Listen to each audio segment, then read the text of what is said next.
Welcome back to Diana Live. I want to say a big thank you to those of you who have been watching the videos. To those new subscribers, I thank you from the bottom of my heart. I hope that this is helping people. Let's jump right into what I would like to get off my chest for today.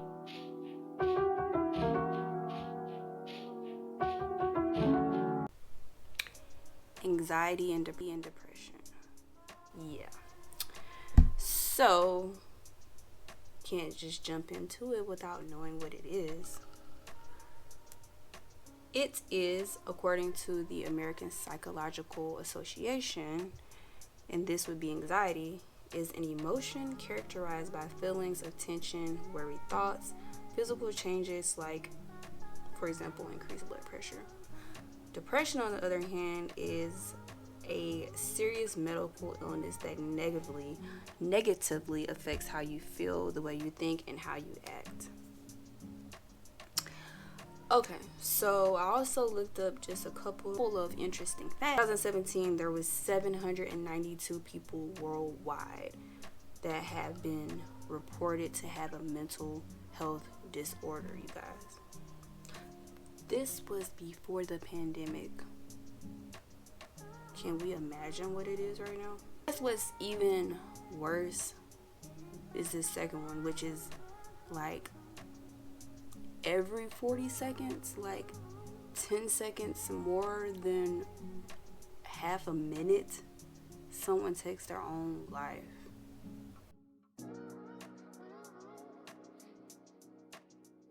Self-medicating that looks like illicit drug use, alcohol abuse, you name it, if it's not from a doctor, okay? Indulging. I'm calling myself out on this one. Overeating. Yeah. Over shopping. Guilty. Distracting. We're working, partying, multiple relationships, and multiple partners. You get my drift. Alright, so how does all this come to play with what I want you guys to know? So, I'm going to title this, Be Not Ashamed, but if you are a person who does not suffer with anxiety or depression, don't shame others as well. Alright, so let me get into that. Just know that anxiety and depression actually has a genetic component attached to it. Some research has shown that 50% of it is caused by genetics. So a lot of this that people don't understand, whether you're on the side that has one of the diagnoses or you don't, just know that your genetics play a part in it in some people's case. What does depression look like if we just dive in a little bit deeper? Depression looks like me. It can look like you. It can look like your coworkers or your classmates. It does not look like a person who, I don't know, looks crazy, whatever that means. It's also kind of interesting. I did some research on some of the people that are well known, and by this I mean celebrities that have openly admitted to dealing with anxiety and depression. And to name a few, Taraji P. Henson, Kanye West, Jim Carrey, Michael Phelps. So yes, this is definitely something that does not discriminate based on your economic status or your popularity. It just doesn't. I think the biggest thing that I want to be taken away from this is that let's please remove the stigma attached. I get that no one wants to suffer or feel different or any of those things, but I feel that it makes it easier for people that are suffering with this to not keep it a secret or feel bad about it if others are able to empathize and understand it. And this is why I wanted to start out with the facts that are associated with depression and anxiety, okay? So, and if you don't have anxiety or depression, this definitely affects you, because chances are, based on the facts that we just previously talked about, that it could affect someone who is very close to you that you love and care about.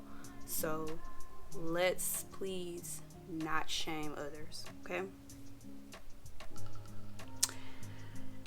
Number 3, it's just gonna be my personal testimony with anxiety and depression, because I have suffered from both, and I want to give you some background on that, and also tell you how I present day deal with the anxiety and depression. So for me, it was a few years ago, working night shift.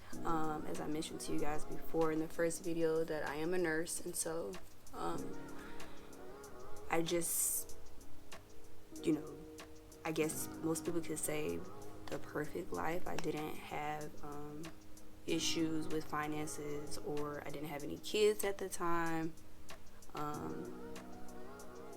Life was fairly simple compared to now that I'm mom and know all the responsibilities that can be a part of life. So I just couldn't understand why I couldn't be happy, or nothing just seemed to put a smile on my face. And because of that, I felt like it dug me deeper into a hole, because I felt like something was really wrong with me when I couldn't find joy. And not to kind of sidetrack, but also at that time, God was not a part of my life. Not that I didn't believe, but I definitely wasn't going to church. I definitely wasn't living the best life, okay? We're going to get into that in another video. But, again, as I mentioned, even for those people that may be doing all the things from a spiritual perspective, or just eating perfectly, whatever, it could be a genetic factor. So sometimes it doesn't matter. It's just part of your genes. So back to my story. So that's the depression part. And so as far as anxiety goes, for me, I just was always anxious. I don't know, like, thoughts were racing in my mind. I was always concerned about whatever it was that I was doing next, what I had did, to the point, and I'm sharing this because maybe you don't know that you may have anxiety or depression, and it does look different on everybody, but maybe sharing what it was for me may help you, even if it's letting another person, know that they're exhibiting some symptoms that you've learned about, or if it is you. So for me, again, it was like racing thoughts. It was even to the point, and honestly, I still do this. And I'm not saying if you do this, you have anxiety, but I misplace things a lot, okay? And so misplacing things, just train of thought, just all over the place, okay? So fast forward, thankfully, and I hate to say this, but sometimes people in the healthcare field are the worst when it comes to helping themselves. But I definitely knew something was off. So I did make an appointment to go to the doctor and kind of let them know what was going on. Side note, I mentioned that I work night shifts, so another thing was that my vitamin D level was critically low, and that was because working night shift, I was sleeping the daytime, up at night. For people of color, this is just a little extra, it is harder for us to absorb vitamin D because the melanin in our skin, blocks that. So another thing is I learned that.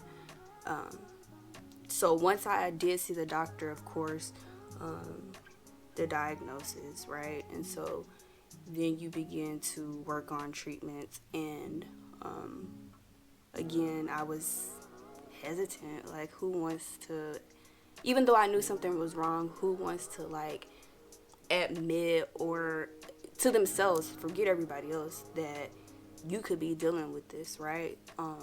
So yeah, but I was feeling like I was in a dark place, so I had to make up my mind about what I was gonna do, if I was gonna accept this and go along with the treatment. So for me, um, I was hesitant, even though but eventually I did go along with the treatment, and with that, I want to say that my life has been maybe not a 360, but at least a 180, and I feel much better. Um, I'm not gonna be like, oh, you know, I don't ever feel anxious or down.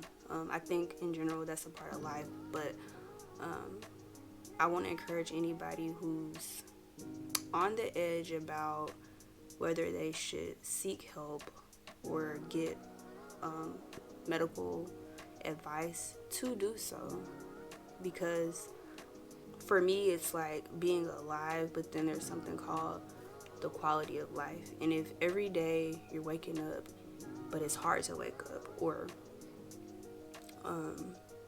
you're just not enjoying moments, the question becomes, are you really living? So I just want to share this with you guys and hopefully encourage you to, one, I just want to go over this again, not be ashamed. There's nothing to be ashamed of. Two, to not make others feel bad if this isn't you. And three, know that there is power in seeking treatment and getting help, and that power is within you. So I hope that this was helpful, and I will see you all next week.